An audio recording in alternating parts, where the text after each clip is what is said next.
Hi friends, இன்றைக்கி நம்ம mutton biryani எப்படி செய்யுதுன்னு செய்முறை விளக்கத்தை பார்க்கலாம். வாங்க வீடியோக்குள்ளே போகலாம். God is great. 1/2 kilo mutton, 1/2 kilo basmati rice எடுத்து தான் இன்றைக்கி நான் பண்ண போகிறேன். இது ரொம்ப அருமையாக இருக்குங்க.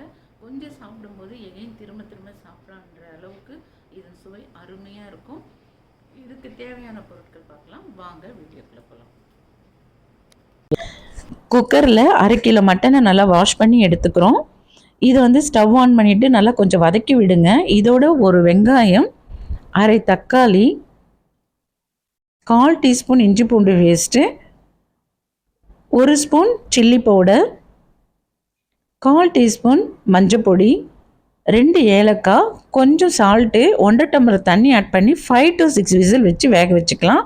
இப்போ பிரியாணி டெக்ஸாவை நம்ம வந்து அடுப்பில் வச்சுக்கிறோம். அதோடு வந்து கொஞ்சம் தனியா, 2 பட்டை, 6 லவங்கம், 2 ஏலக்காய், இதில் கருப்பு ஏலக்காய் இருக்கும் இல்லைங்களா, அதையும் நாங்கள் ஆட் பண்ணியிருக்கேன். கடல் பாசி ஒரு துண்டு, ஸ்டார் அனைஸ் 1, இது எல்லாத்தையும் வறுத்துட்டு பொடி பண்ணி வச்சுக்கிறீங்க. இப்போது அந்த பிரியாணி டெக்ஸாவில் வந்து நான் வந்து 120 ml ஆயில் ஆட் பண்ணுறேன். 2 ஸ்பூன் நெய் ஆட் பண்ணிக்கிறோம். ஷாஜீரா ஒரு 1/4 டீஸ்பூன் ஆட் பண்ணிக்கோங்க. அது நல்லா பொரிஞ்சதும் 4 வெங்காயம் நீல வாக்கில் கட் பண்ணதை இதில் ஆட் பண்ணிக்கிறோம். 8 பச்சை மிளகா நீல வாக்கில் கட் பண்ணி அதையும் இதில் ஆட் பண்ணிக்கோங்க.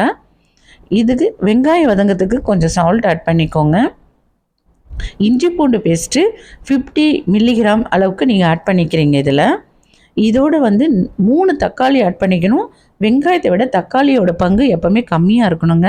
2 spoon chilli powder, 1 spoon Kashmiri chilli இதில் ஆட் பண்ணியிருக்கேன் நான்.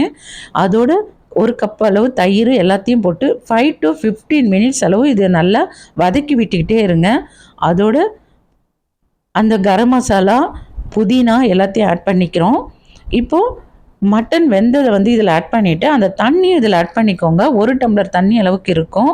இதோட கொத்தமல்லி, இது வந்து ஒரு 10 நிமிஷத்துக்கு நல்லா வதக்கி விட்டுக்கிட்டே இருங்க, அடி பிடிச்சிரும். இப்போது நல்லா எண்ணெய் பிரிஞ்சு வருங்க, அப்போ தாங்க கரெக்டான பதம். இப்போ நம்ம வந்து இதை நான் என்ன பண்ணுறேன், கொஞ்சம் வந்து மட்டன் அந்த கிரேவி எடுத்துக்கிறேங்க.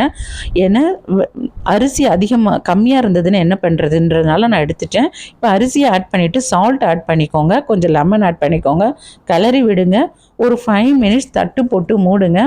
நான் முட்டை வேக வச்சுருந்தாங்க, அந்த குக்கரையும் இது மேலே வச்சுட்டேன். நீங்களும் அந்த மாதிரி கூட ட்ரை பண்ணிக்கலாம், இல்லைன்னா சுடு தண்ணி வச்சுக்கலாம்.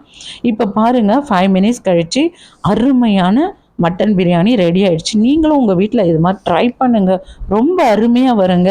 தேங்க்ஸ் ஃபார் வாட்சிங்.